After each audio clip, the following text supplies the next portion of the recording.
My name's Chris. And I'm Kristie. This is the Washing Up Podcast. Woo! Grand final. Oh, guess what? What? I got us a guest. Oh, my God, you got us a guest? Yes, very, very special. You Guess got who? Sashi? No. But it's grand final. I know. Ben. Okay. No. That's going to be awkward. No, it's not Ben. It's not Ben. No. Khan. Oh, my God, you fucking got me Khan. Oh, my God. I've got to talk about his shirt. No. Did you get someone at least from, like, Masterchef? I did. I got even better than all those three put together. It's Jo! Mumma Jo! Hello! Oh, Welcome. welcome back. Pillow Fest. Oh, Fresh from the gantry. fresh from the gantry and watching a pillow. Oh. Do they all supply you with one so you could take a little nap on the gantry, in between the... Oh, that's been nice. I think we should have requested that, definitely. Oh, it's good to have you back on. Probably our most requested return guest ever. And I'm not just saying that, legitimately our most requested return guest ever. Everyone's like, can you have Jo on again? Yeah. Please have Jo on again. Particularly a stalker. Oh, yes. I don't know who that is. I don't know who the stalker is, but no, it's a very requested return. So the grand final, I mean, I can't believe we made it. Either can I. I can't believe it's over. It was like... It ended abruptly too. They gave Sashi the trophy. He held it up. The confetti went off, and they went straight to black, basically.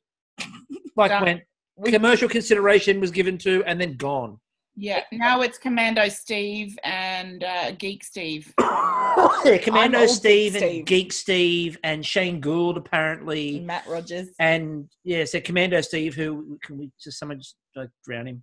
I think Geek Steve will take him. I think so too. I mean, Yeah. at the very least, he'll take him down for a meal because he's a delivery driver. So, and that could be handy because if anyone can find the food in the middle of that island, it's the delivery driver. He's got his little notebook there that comes up with what he's putting on. There's an app that tells him where to go. Yeah. Anyway, so back to the grand final of MasterChef. And look, this is not a shot at either of the at any of the contestants. This was quite possibly the least suspenseful grand final I've ever watched. Look, Ben rocked up to a gunfight with a fish. He did. He turned up to a gunfight with a fish, unfortunately for poor Ben. And look, he's done well to get here. As we said, we've had some issue with him getting here. And I don't know, I felt personally that he was overmatched. Yep. And it reflected in the scores. And he knew it. Absolutely. And it must have been really awkward on that gantry, just watching him down there, struggling with some of his choices. It was really tough, and quite emotional too. You get to that stage, and you just want them both to do well because they're both hugely great people. Yep.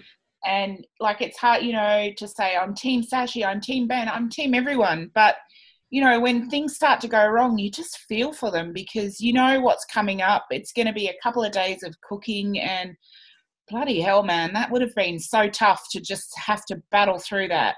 That's hard. It's something that I'm sure other people have noticed as well with Ben is that he thrives when he's cooking someone else's recipes. He learns quite quickly. Gordon Ramsay week is where he picked up how to make an awesome jus and bisque and stuff. So, and learn never to make that fish again that he threw. Yeah, exactly. So no more salmon, Ben. He's really good at that. But where he comes unstuck, and unfortunately he's been playing it safe, is when he's creating inventive dishes on his own back. And if you do something great, fantastic, that'll get you to the final. But when you get there, you've got to have something in reserve. And the thing is that the Heston dish, everyone was focusing on the Heston dish, and we'll talk a bit more about the Heston dish in a minute. But the Heston dish was only one of the components, as I said. That was only 40 points of the component. 60 points of the component was the create it yourself entree main. And the problem with that was that by the time it got to the bit that Ben is used to replicating and could get some points in, it was over. And mathematically, it was done. It was a 16-point gap. If Ben got pure 10s in the Heston dish, Sashi only needed 6s. And that would have been, and he was unfortunately, after that first round, he was done. And Yeah. I mean, I don't know how you stand on this, Joe, but for me personally, I mean, Ben went with peas again. And I blame the peas. Look, who wants peas except for in a Chinese fried rice at 2 a.m.? Like, See, we don't even do that. We get the peas taken out. I have it in a pea and ham soup. You don't even do that. Yeah, you have it in pea and ham soup. I don't. Snow peas? Fine with snow peas. I'll do a snow pea. Oh, you know what? There's this place over at North Narrabeen that does a mean like snow pea and prawn stir fry. Fucking brilliant. But wasabi peas are nice. I like wasabi peas. Oh, yeah, they're all right. I don't mind wasabi peas. But the point for me is that, like, the last time we had peas on a plate from Ben, they were placed specifically in spots and then rolled. I was a bit disappointed there wasn't a harken back to that. Well, no, he did, again, as you pointed out, he used the puree to hold the peas in place this time. He'd learned. Which is development of technique. They couldn't roll away anymore. I'm going to play devil's advocate because, you know, go for it. It was a setup. They put peas on the table and, you know, like they're screaming out at Ben. So he's picking the peas because he did well. Redeem yourself. Oh, he didn't have an option. I mean, you know, look, they went, we've picked some of your favourite things, and they pan across the table. I think your first words were, not enough fish. Yes. And I think there was only 3 varieties. What I liked about Sashi's strategy tonight too was, if we think back to Jess and Reese, how did Jess take Reese out? She made his own dish. How did Sashi take Ben on? With his own dish. He made fish. He made fish curry. So he learned from what happened with Reese and Jess and took it to Ben with his own dish. I think you're doomed if you ever think you're the master of something. I think that's just the curse. You just say you're the master of nothing, and then everyone's got a really low expectation, and you're just going to win. Well, it's the Bake Off. We always refer to it as the Bake Off curse, because in Bake Off, the second somebody says, "This is my week," for whatever they happen to be cooking, bread week, cake they week. go home. Right? You never make that line to the camera in Bake Off. Grand final week. Yeah. That's my week. You never say that line to the camera, because the second you say that line to the camera, you're probably going home. So it's the Bake Off curse, but it has transformed over to MasterChef this year. There's been a couple of times where people have gone, this is mine, this is what I do, this is what I'm known for. Bang, explosions. Yeah. Goodbye. Just getting back to the gantry, because it looked wonderful up there. Huda was looking gorgeous. Oh my God, she looked amazing tonight. I know, that red just popped. I mean, I love red anyway, but just that bit of lipstick. Commentary was great. Who was the least behaved? I'm not talking about the kids, because, like, as far as I'm concerned, kids on 5 hours on a gantry, you're fucking asking for it, MasterChef, whatever they threw at you. So we gave them lollies too, so we did sugar them up. So good call. I'd do that, because, I mean, you're not the producers. Yeah, they're not my children, so that's okay. You get to give them back at the end of the day. Here, take them. I'm a really great auntie. That's all I'm saying. Who's been giving my children red cordial? Hey, kids, want to lick the beaters? Look, the gantry's fun. It's hard work, though, for that amount of time, because there's really nowhere to sit. You've got to kind of lean over, then you lean back. Oh. And did they not even bring up a chair for Sashi's mum? Or? Oh, they did. Yes, we had one chair, which we rotated around the aunties and the mum and stuff. And then, you know, they went down for a little break as well. Oh, now, more importantly, how beautiful is Ben's wife, and can we just have her on the show more often? Because she is gorgeous. And she's so lovely in real life too. I spent some time with all of the families, and she's just so lovely, and she just loves him to bits. Oh, that came across on screen. Like, we were talking about how Sashi and his wife had, like, you know, bedroom eyes for each other when they saw each other. Like, hers were just, she stole Jess's love heart eyes and just... She emojied. She jest. She jest. She jest for a period of time. I saw a few tweets, like with the Snow White dress on, and I just thought, oh, that's totally Caitlin. Like, she's that's her. She's Snow White. And waiting for the birds to come down to do her house cleaning and Bambi to wander in. They're so loved up. It's just, it's revolting, really. But So up on the gantry now. Again, my more important point about the gantry, though, Okay. even more important than what you had, Okay. the master stock players. Now, obviously, the latest performances are due any day now for everyone up on the gantry. You know, we talked about the performance art that was happening up there. Yeah. With an external audience of the families, I mean, did you feel the pressure to put on a performance that was worthy? Yeah, no, not really. That's just you naturally. Yeah, is that the wrong answer? I'm just Like 20 minutes of Joe stand up. They're like, just be yourself. Okay, sure. You should have seen Khan's DJ set. Oh my God, Khan, how hilarious is Okay. Yeah. Let's talk that soon. Let's go to the Khan corner. Oh my God. As I said, I really desperately, by the time we got towards the end, we made no secret of the fact we wanted Khan to win. Having said that, grand final leisure suit Khan. Oh my God. You should have seen what he wore around the house. Can I just All right. Name some of the outfits we did get to see Khan in. Oh, he swung about in double denim, in hot pants, in silk tracksuits, in matching oh God, everything was matching, and here's me in my Bali pants and no bra. And, his Khan, like, he's just looking fabulous when he wakes up. His hair is always shining. Yeah. Always. Totally. Between him and Aldo. Oh, there was the great Aldo selfie that he put up the other day of all of you, I assume all of you at the house at the table at the very start. Oh, yeah. That great Aldo selfie. There's a couple of things. First of all, I showed it to my cousin who I've mentioned before, knows Aldo. And she looked at that photo and went, that's so Aldo. Secondly, and far more important, I'm looking down the table and I'm like, I'm picking where everyone is. And I just saw this amazing head of black hair and I went, Khan! Like, I didn't even pick any. I could just see the hair and I'm like, oh my God, Khan. It's just so. That suit, though, I said, he looked like a mob-level boss in a video game. Yes. Oh, my God, yeah, totally. And there was a great little side-on angle of him, like, looking over the gantry and I'm like, kill them all. Grand Theft Vespa. Grand Theft Vespa. Khan steals the Vespa. Off he goes into the sunset. Actually, he wouldn't have looked out of place on the Vespa. We may have taken some photos on the Vespa that are currently in dispute of being released. I'll get them.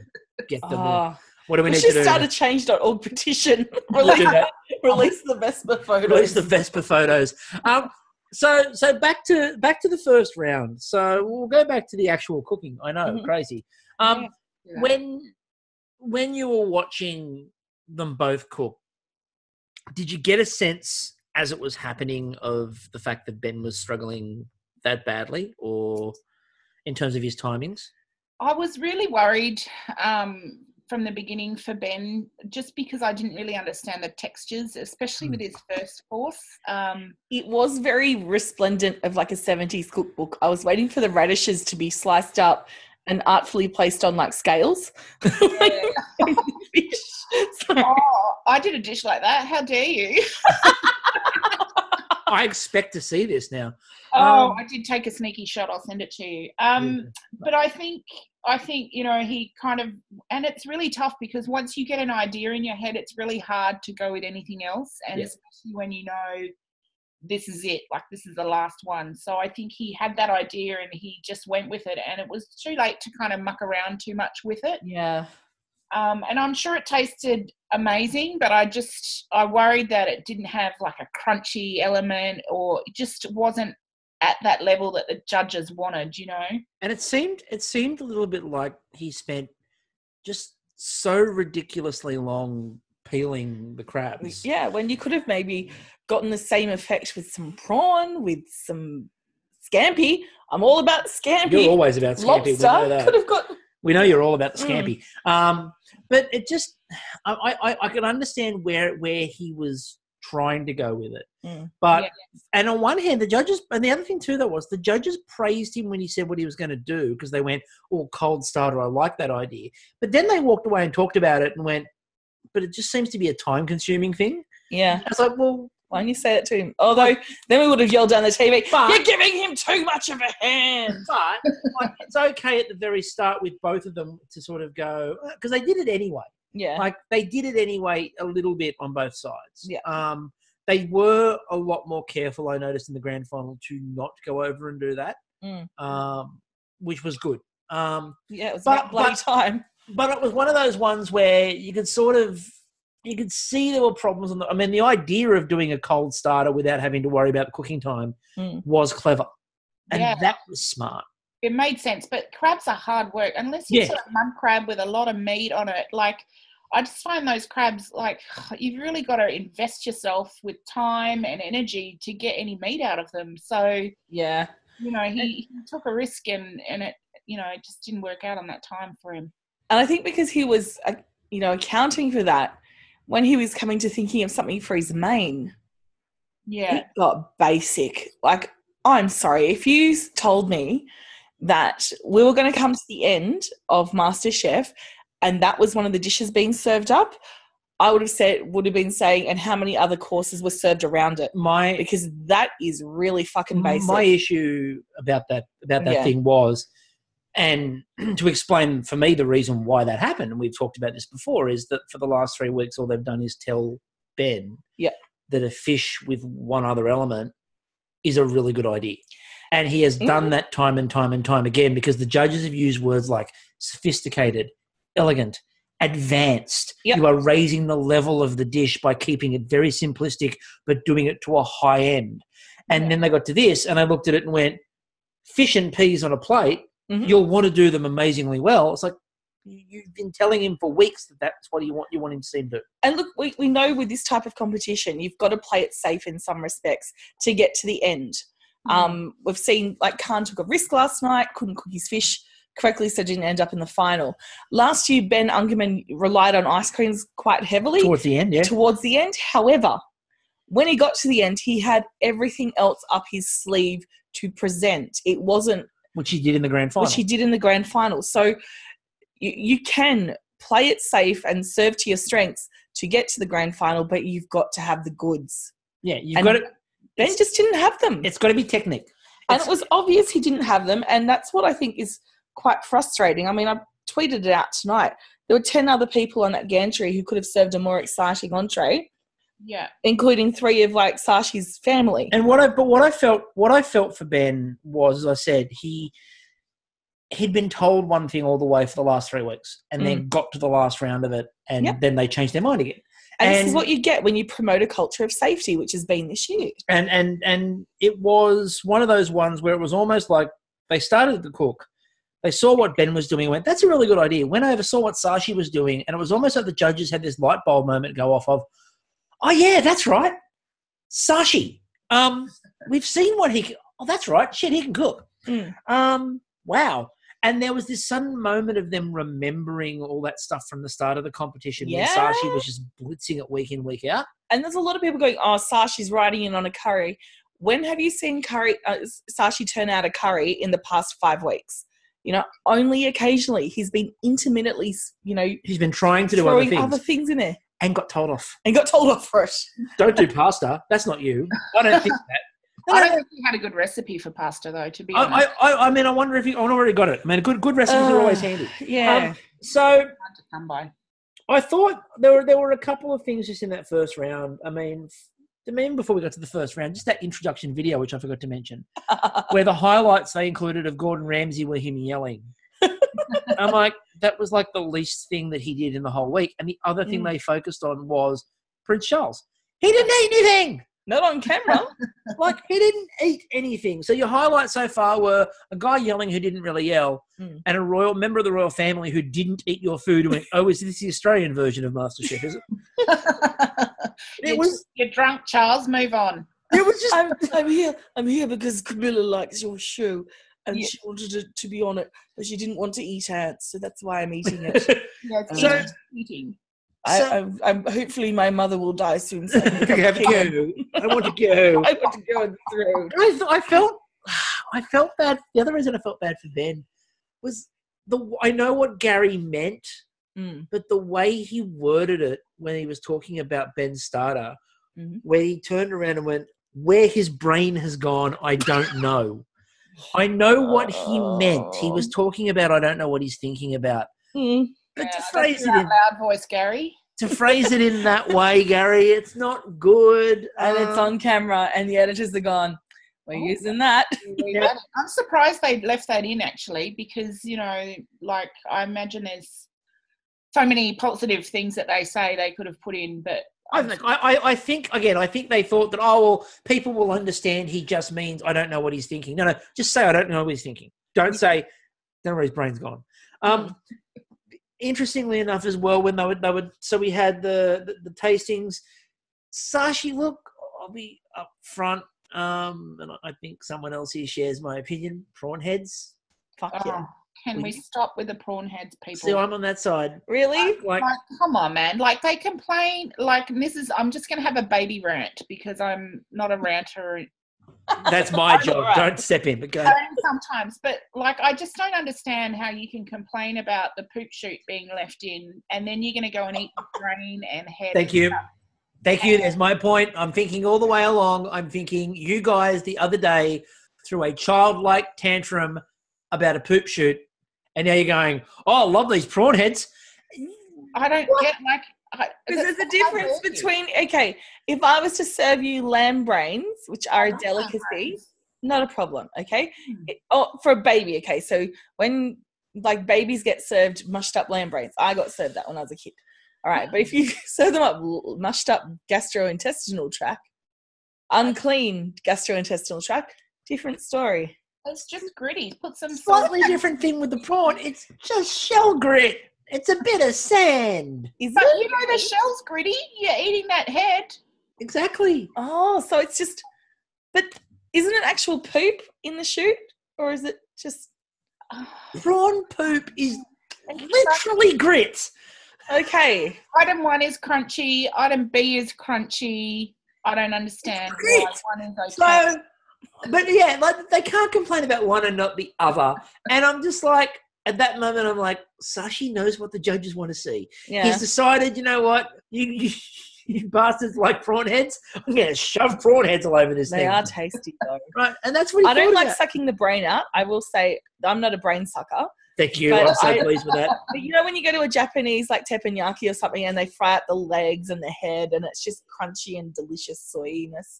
Yeah, that's what I'm about. So we got to the mains. Yes. And we got to the mains, and Sashi made his curry, which looked incredible. And I love the fact that he used a family recipe and just turned around to the judges and went, didn't change it. Like, this is the family recipe. So how that's what he said. What did you hear on the gantry? What was his mum saying? Like, oh, no, Sashi, you do not use that. Actually, his mum and the auntie were really quiet and respectful, but they were, like, giving nods of approval and giving him the eye to say you're doing well. It was like this silent communication, and he knew what he was doing. So, of course he did. And as he said, and it gave Matt a chance to use the words "Masterchefed it up." Not a real word, Matt. Don't care what you think. They're going to try and make it happen, though. I know they're going to try to make it happen. 10 years from now on the Webster's Dictionary. It won't be there. So, word of the year, Masterchefed it. Won't be there. So all he did was he flavoured the rice. That was it. The rest of it, he kept the recipe as per family. And like the way they went, so is this the way they'd serve it at home? And he just looked at them and went, no. They're not serving this. No, it's in a pot and you get it out with your hand. It's a big fucking pot, and it's just like spoonfuls. Like, it's like this little dainty thing on a sort of placed piece of rice. It's heap some rice on there, heap the curry on there, eat it. Hold on, Joe, you're saying eat it with your hands, like the whole... Yeah, just get in there, man. Yeah. Like, you know, don't be fancy. That stuff is meant to be just dig in. Go so hard, you know. It's not it's not that fancy sort of delicate way that Sashi plated it. And in response to that, look, Ben, under time pressure, made a really simple mistake with the basket, where he put the fish into the basket and then dropped the basket in the oil. Yeah. Always put the fish directly in the oil. Yeah. So it doesn't stick to the basket. So under time pressure, those things happen. Unfortunately for him, it happened to him in the grand final of MasterChef. Look, and to be honest, it wouldn't have been a big deal if he had done it because it still wasn't a strong dish.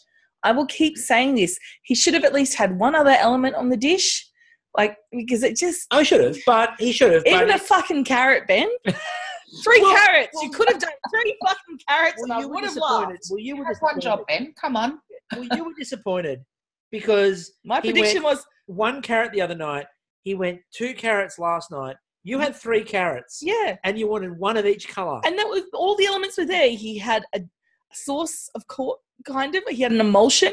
He had the puree. He had the fish. He's missing the fucking carrots. 3 carrots, they would have said, this dish is elevated. It's you've elevated your carrots to a new level. Level 3. Hang on. Was he allowed to cook carrots with Sarah on the gantry? Oh, I think there might have been a trademark issue. I'm sure there was a lawsuit pending. They got to the cook in the morning and he's sitting there and he's talking to everyone before he comes in. He's like, hey, Sarah, how you going? Oh, hey, Ben, hey, what are you doing? Oh, I'm going to do a fish and I do the carrots. And she looks at him and goes, trademark. I've got a lawsuit. Here you go. Hold this. What do you mean? Carrots are mine, Ben. You can't go anywhere near 300 metres away from the nearest carrot. So she goes, I was going to do a carrot curry. Sarah's like, I'm sorry. Sarah's like, excuse me, he's got the letter right now. I can hand it to you. Mm-hmm. I can hand it to you just as simply. What I like thinking, though, is that poor Sashi, right, it's gone up there to where all these things are that, he's cooked well with over the years and there's chicken staring at him. He's like, not fucking touching you tonight. Never making chicken rice again. His chicken is my tweel. But is it dark or white meat? Anyway. Do you want it refined or do you want it, homely? So the interesting part, by the way, about the dessert, let's go into the dessert because the judging was, look, it was quite painful to watch the judging.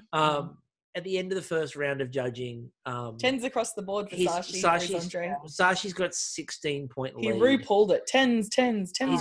He's got a 16-point lead on Ben, and to be honest with you, I kind of thought the judges were a little bit generous to Ben on the mains. Yeah. I thought it may have even been slightly under that too. So I think that it was 16 points, and that's big enough, but it could realistically have been more. And I felt really bad for poor Ben because he's just standing there and George had to give the pep talk early. Yeah. It started off sounding like a bit of abuse, though, and then you realise that he's going in for the pep talk. It's like, all right. You realise that at that point, he's almost doing the speech that they do at the end whenever someone loses, like, everyone will be proud of you and we're all happy to have you in a kitchen and we want to. And they started doing the talk early. Yeah. But what happened next is honestly one of Ben's strengths. Absolutely. Ben is really fucking good at following someone else's recipe and putting it together. He needs time to learn to make his own his own dishes and pair flavors. As he admitted, he hasn't had long to do this. He hasn't been doing this for that long. And he said, I didn't think I'd ever be in a situation where I had to do all of this. So he will go out of here and flourish. Of course he will. He'll be taken under the wing by someone and he will learn and he will flourish. And in a few years' time, he would be grand final fit. Oh my God, in a few years' time, he's going to come back if he's working in a kitchen and he's going to be one of the immunity chefs. Yeah, probably. Absolutely. And he will kick ass. Yeah. But it's a situation where he follows instructions, and there were a few people who did that, follows instructions really well. Absolutely. But when you leave to own devices, that's where it's deep water. Mm-hmm. And when we got into this challenge and they kept on talking him up going, this is your strength, and it sort of is his strength. The problem was that he was 16 points down.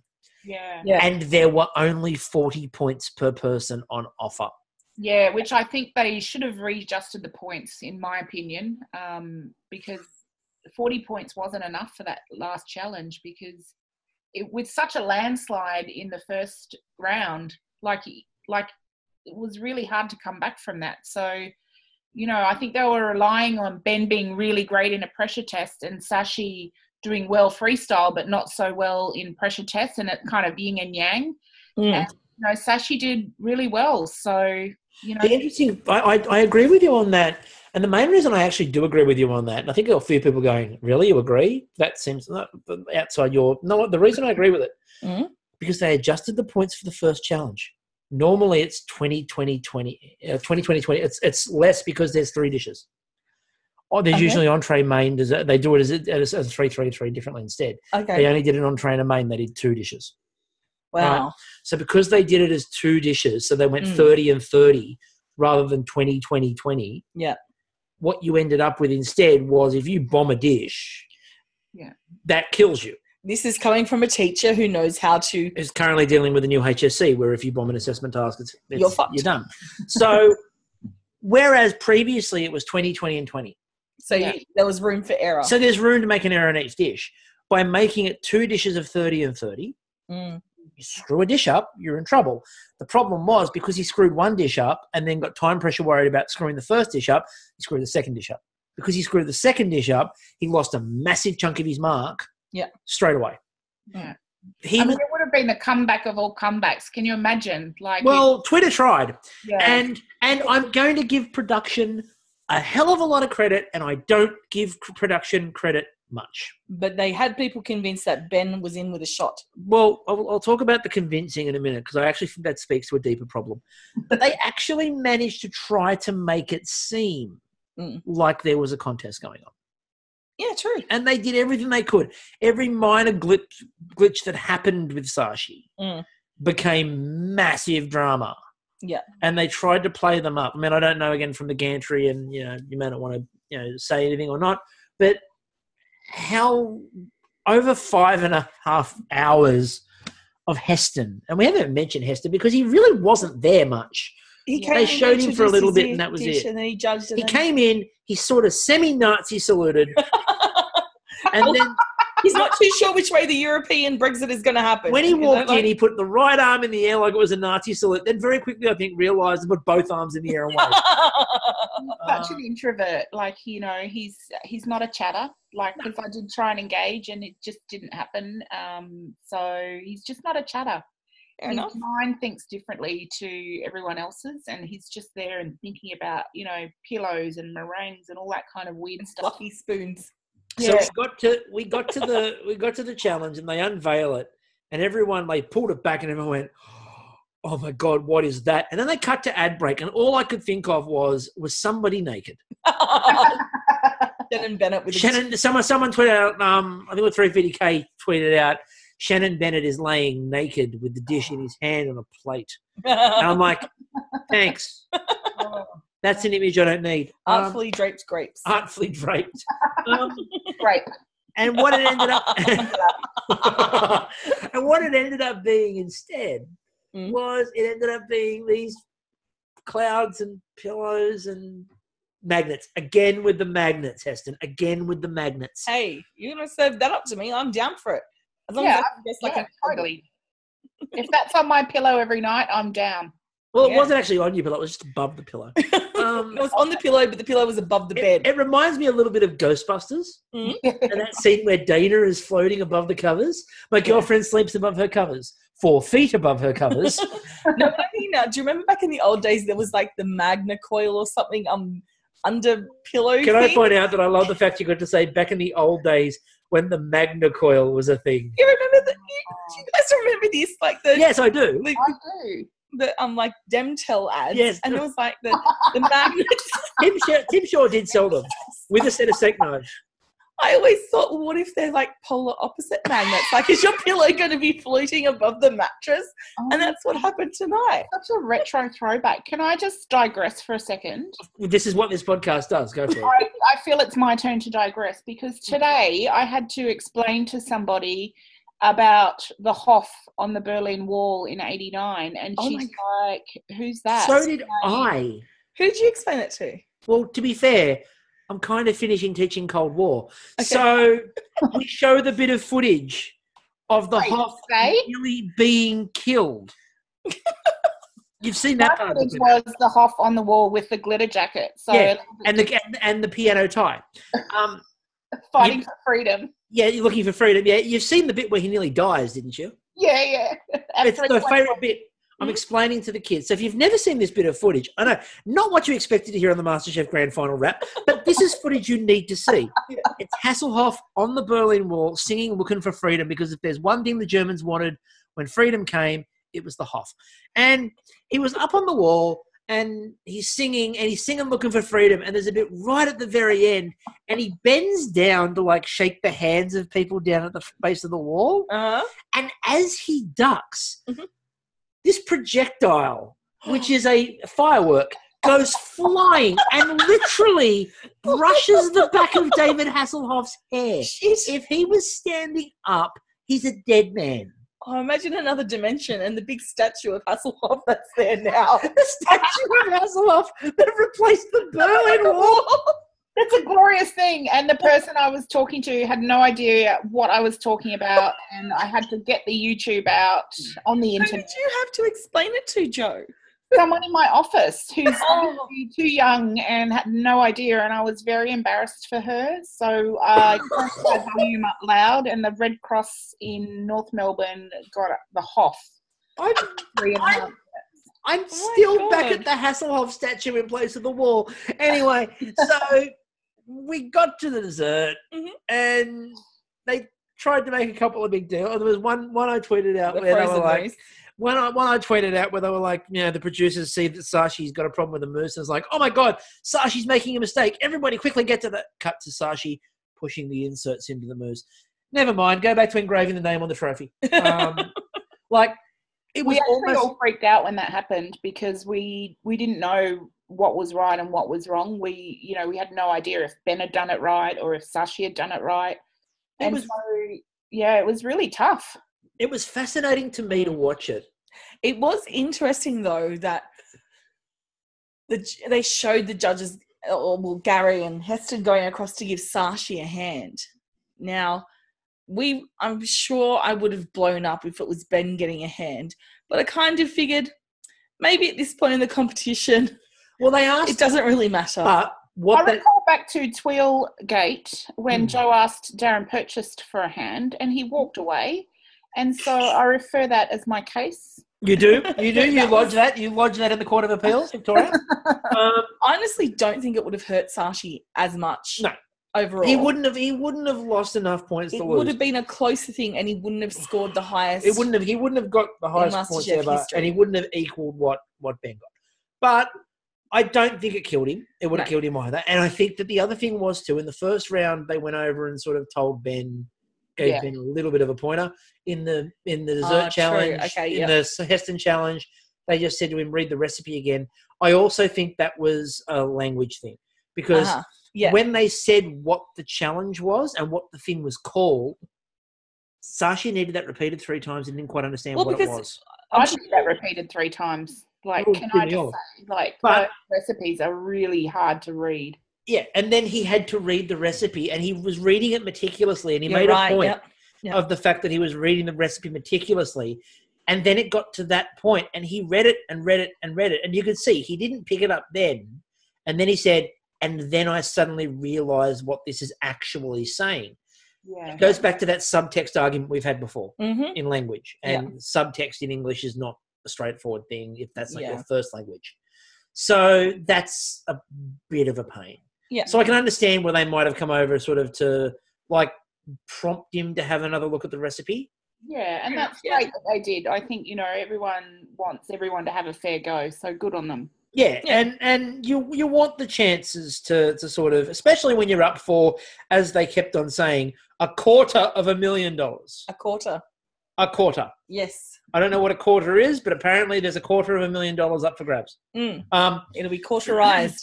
Now, coriander yogurt. Oh, it's good with a curry, I think. I think it's good on lamb. See, I don't sit anywhere on yogurt because I'm not a fan. But coriander yogurt, no. I mean, I like coriander, but I just know that those two flavors just sound weird. Coriander and yogurt. I'd give it a go. That'll be great. In a chutney, that's great. Throw some garlic in it. You got it like a tzatziki kind of thing going on. You got like a tzatziki? Kristie in this one. Like a tzatziki? Like a tzatziki. So the other thing I really enjoyed watching tonight was Saashi's childlike wonderment at getting to use liquid nitrogen. You go, I'm using liquid nitrogen. And it's like, oh my God. And then he's used it, and then he's like, liquid nitrogen is now my friend. You remember the mad boss in Crash Bandicoot? Yes. That's where I went. This is Nitro, the boss. Sashi's alter ego. That's absolutely brilliant. Now, I want to ask, the gantry of last night, okay, how hard was it to focus on what the guys were doing when you had all the old contestants down there waiting to be served? Well, we were running between cheering for the guys that were cooking and then trying to find and wave to people that we were fanning over. So, you know, yeah, it was tough. It was exciting, though. Yeah, who are you fanning over? Because, like, we made it really... Everyone knew who we were fanning over last night. It wasn't... Yeah, you guys are so subtle. Yeah, subtle as a brick to the face. Yeah. But by the way, good luck this weekend, Elena. Just saying. Yeah. So who were you nerding out over? I was nerding out. Well, I've become quite good friends with Michelle Lookman. Oh, yeah. So I was chatting to her and Brian. So they were on a table. Brian! Yeah, they've just been up in the Sunshine Coast during the French Festival. Nice. Oh, oui, oui. Oui, oui. Bonjour. So I was chatting with them, and then Emma from season 4. Yep. Is it? Oh, thank God for that. And Elena, of course, and Billy. So, like, there was a few that we were fangirling over, and then Ben was up the front. So I think everyone was fangirling. Even Ben was fangirling over Ben. To be fair, no one's quite like Gaston. No. My, what a guy. Did anyone from the balcony start going, Aram? Aram? Aram?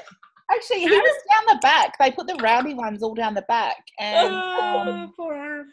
the booze was flowing. Can I just say? Because I was, again, we were sort of, you know, fanning over. I said obviously Elena and Ben. That's no, absolutely no secret.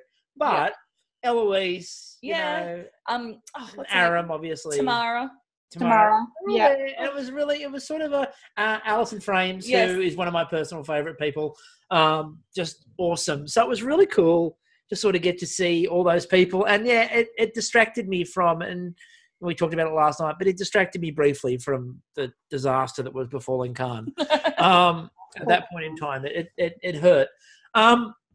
So we got towards the end of this, and Sashi's, every time there's a disaster and they're trying to push the idea of the disaster, and then Sashi just fixes it. And you could always, I'd like to think that the production team was running around going, get the cameras, we've got the...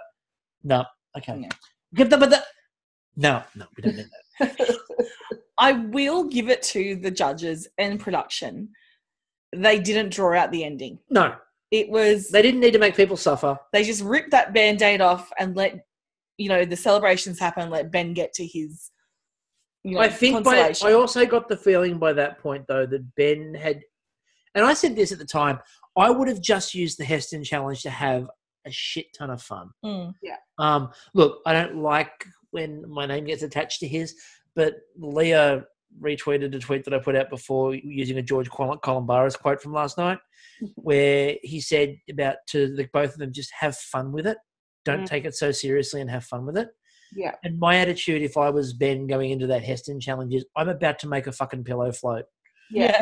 And put it as I reckon that's exactly where Ben was in his frame of mind. He just went in there and wanted to have fun, because you can, like, it's not every day you get to make a Heston dish. And so I think that's exactly where he was, and he did a really great job. Good on him. You know, he worked, I think he worked through a lot during that dish. Yeah. And you could see, first of all, he was just really happy to get a dish up that was completed. And that he was sort of happy with the standard that it got to. I think so. That was good. Yeah. And you could see that when it got to the decision time, like, Ben wasn't remotely standing there going, I might win this. Yeah. Ben had come to terms with what was going to happen. And by the time it got to there, he was okay. And the thing is, like, he struggled with that ice cream in the first place, the coconut one. And he's gone, you know what? Yeah, I do have enough ingredients. I'm just going to do this again.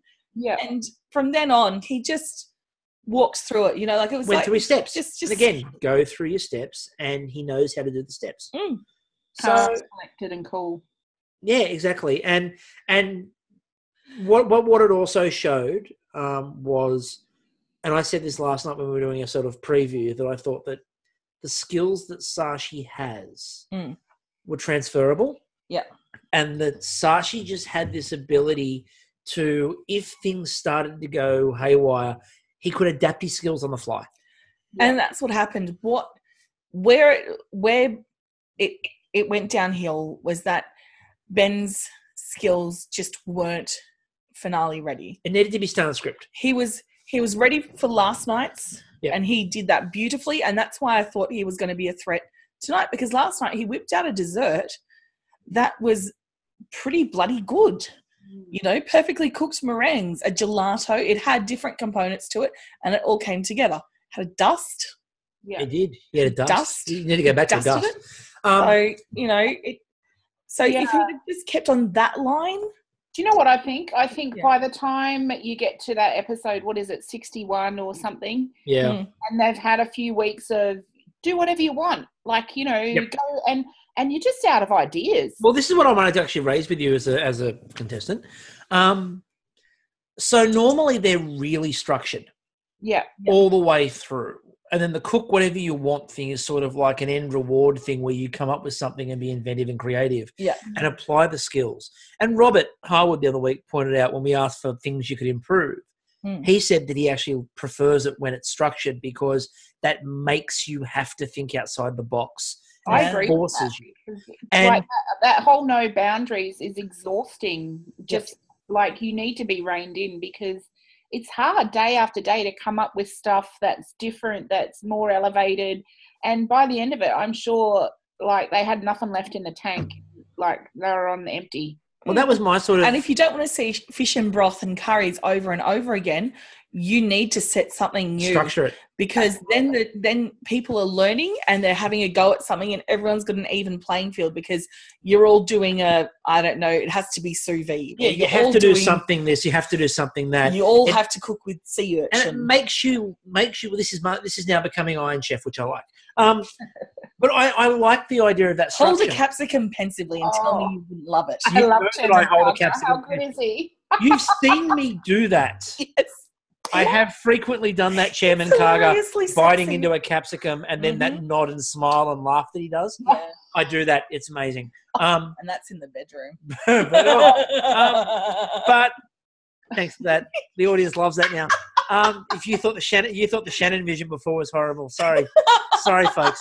But anyway, I was about to make a serious point. My serious point was... Come down, Iron Chef. You know, I love the octopus battle. That was my favourite. Iron cuisine! Scusa. What was that? Back to you. Iron cuisine! But anyway. I find the texture of this dish. I love her. The actress. Well, actress, Kimiko, whatever it is. Yeah, it's brilliant. And the professor, of course, who's like runs the culinary school. With his bow tie. By the way, the balance of these flavors are very good. By the way, I've mentioned it before on this podcast, but it bears repeating. The reason why Chairman Karga went missing for a couple of episodes in the run of Iron Chef was he was busy touring with the Japanese production of Les Mis. He was the Japanese Jean Valjean. He was. If you've ever seen the production of Royal Albert Hall, which is the big concert for the anniversary, they bring all of the global Jean Valjeans out on stage. And Chairman Karga's there? Chairman Karga's on the stage. Stop it. Takeshi Karga is a very well-known stage actor. Did he have a capsicum, though? Sadly, no. That would have made him more French in my mind. Anyway, so back to what I was saying. I would have liked to have seen him do ventriloquism. Both was it Jean Valjean and the other dude when they do the battle, and he's like ventriloquizing the capsicum as the other dude. Valjean at last, à la cuisine. So, as we were saying, when we got into him singing Jean Valjean to a capsicum, that last challenge, unfortunately for me in the grand final, it was nothing because we've seen it so often now. Cook whatever you want. That like the last challenge being cook whatever you want had absolutely no meaning, and was, as you said, Joe, you kind of run out of ideas, especially since you don't have time to go off and sit and prep. You've got like bang next day, bang next. Now we're doing this. Now we're doing that.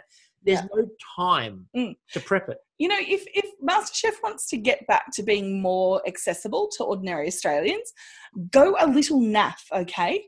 Do a few things that like Bake Off do, which is reinvent this Australian classic like a pavlova or Don't we tried a lamington a before. Neenish tart. Don't mention Danish tarts.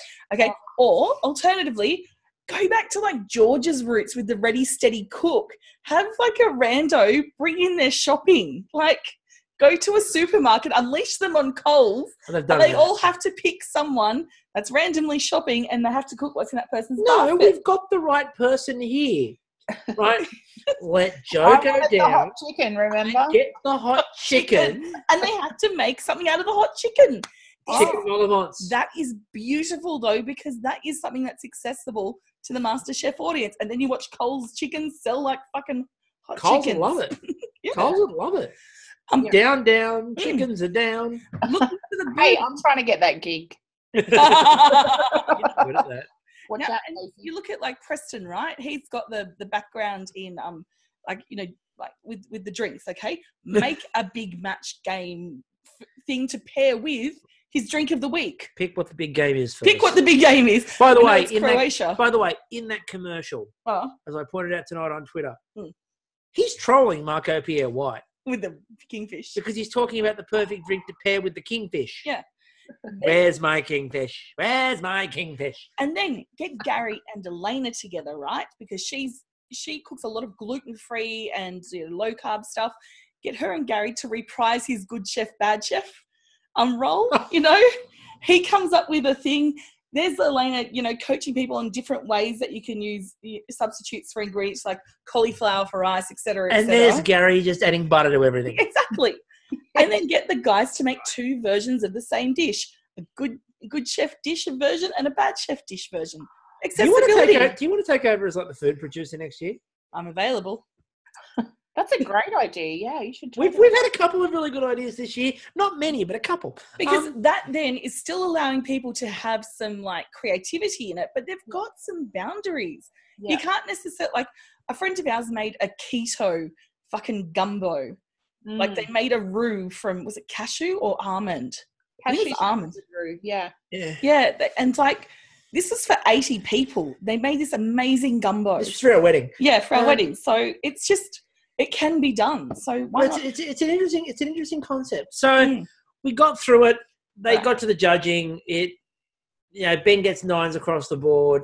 Twitter is still melting down, going, it's still really close, and I am still typing count people. If Sashi gets 1s, it's close. So they went, well, he gets 9, 9, and 9, at which point I tweeted out, Sashi only needs 5s. Yeah. He got 9s and won by 16, got the largest score in the history of the grand final, which was deserved. Look, he didn't really make a misstep. His first round was brilliant. And he's been consistently fun to watch. And we said all the way along, and not as fun as you can. I'm not cheating. and we said this all the way along too with Sashi. We said our problem early on wasn't him cooking; it was that first pin was a problem. Justice for Samira. Justice for Samira. But again, it was almost like, and we said this last night. Once he got his second pin, it was almost like the producers decided, "Oops, we shouldn't have done that." And then tried to get him not only to lose both pins within a week, which they did, but then we're like, I wonder if we can push him out. And they really worked on it. And good old Sashi sort of hung in there. And he came out. I mean, he's had a couple of moments of crisis of confidence. Yeah. And he came out the other side of that in the grand final and just killed it. Owned it. And it wasn't a close grand final. Now, you're here for some fun little housekeeping. Because... Yes. We have a draw to do. We do indeed. Ooh la la. Now, we put this out, I showed on Facebook. Yep. I put out the number, the list of people. So what this is the Ungerman Brothers giveaway. It's a gift. It's a gift. It's not a prize. It's a gift. So one lucky person giving it away will be the recipient of our gift. We're going to give it away now. Now, what we did was I've taken... See, I got the Red Hot Chili Peppers in for it too. I saw a nice one. Joe... Red Hot Chili Peppers. I'm bringing all the guests in. Oh, yeah. Yeah, Princess Diana's due any moment. Oh, I need to tell you something about that. Anyway. I've got Ouija board.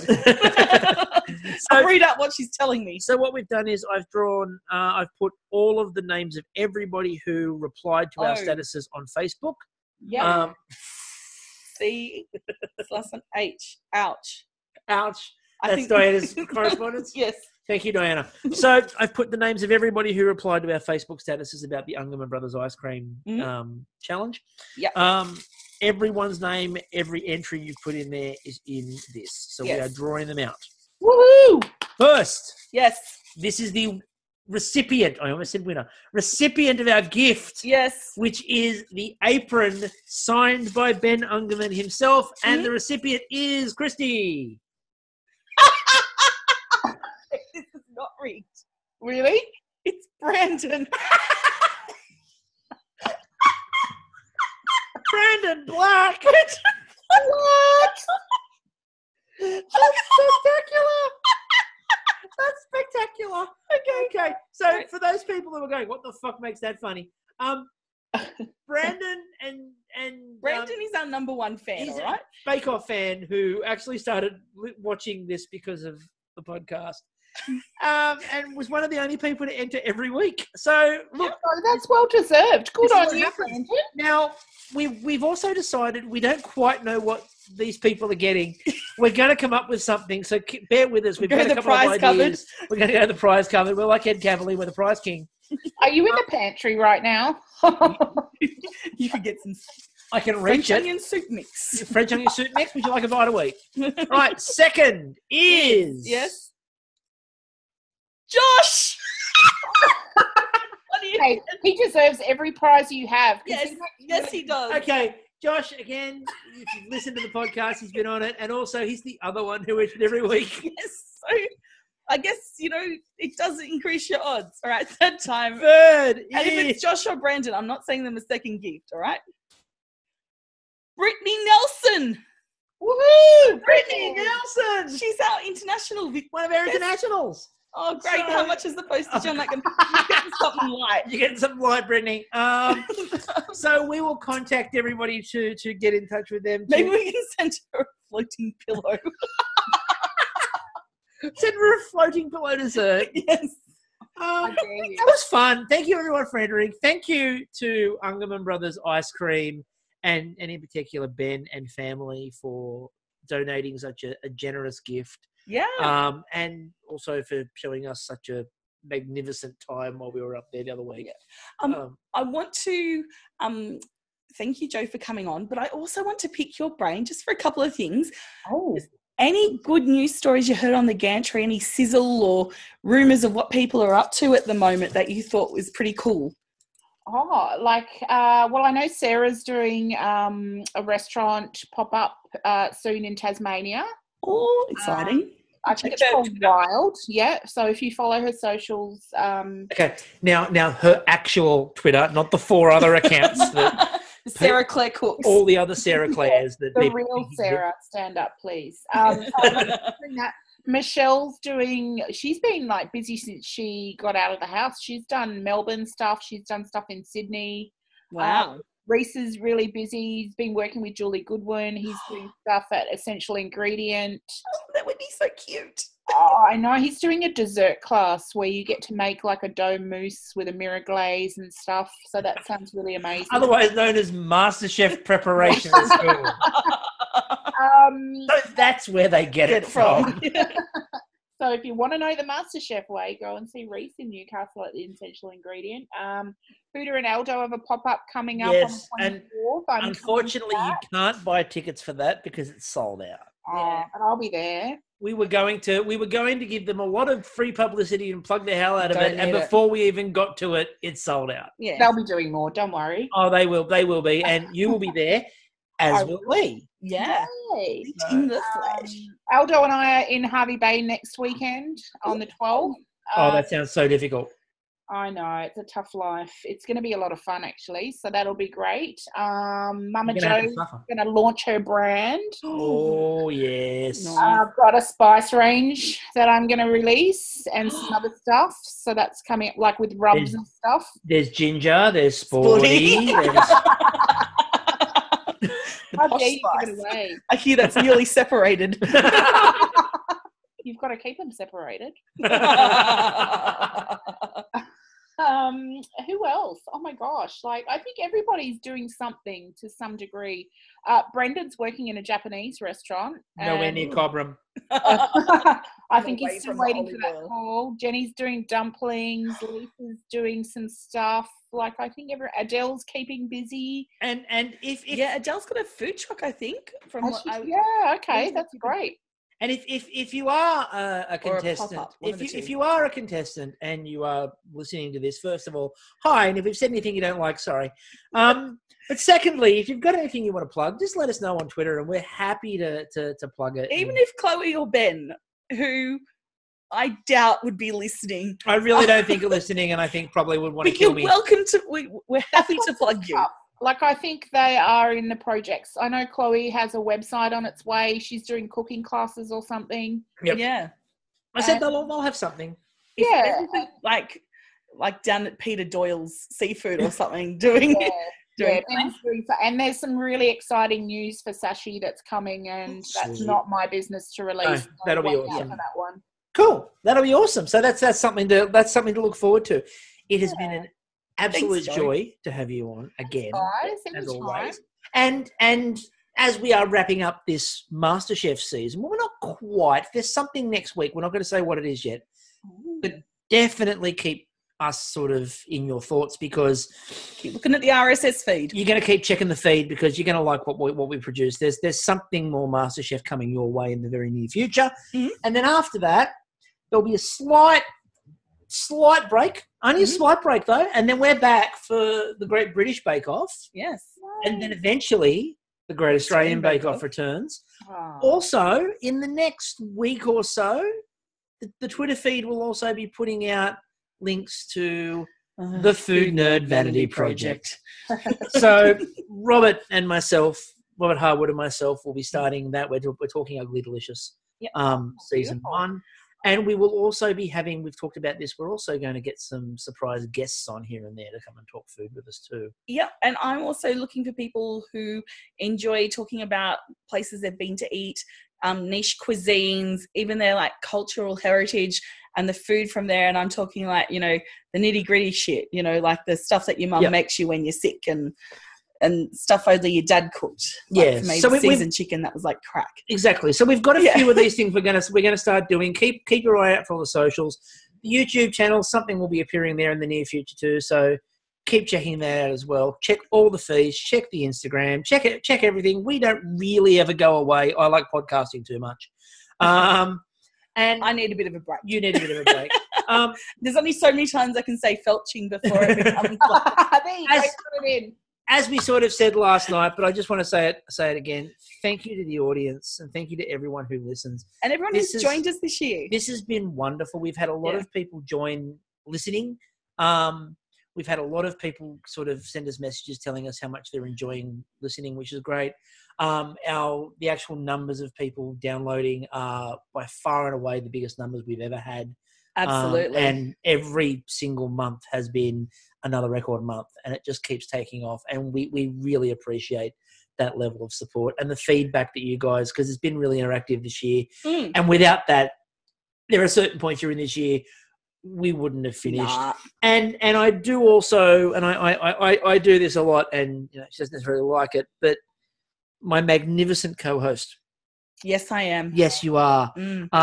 The real talent of this podcast. Don't go. No, I was about to say, is that all you've got to say? Yeah. The real talent of this podcast was, and always will be Kristie and her reactions to things, and a lot of her sort of heartfelt messages this year, which have struck a lot of chords on social media as well. And it's an absolute joy to get to sit here and do this. Well, thank you for providing me with the playpen to do it in, my love. It's what I do. Like the balls in my pen. I'm the balls in your ball pen. Yes. Who says romance is dead, folks?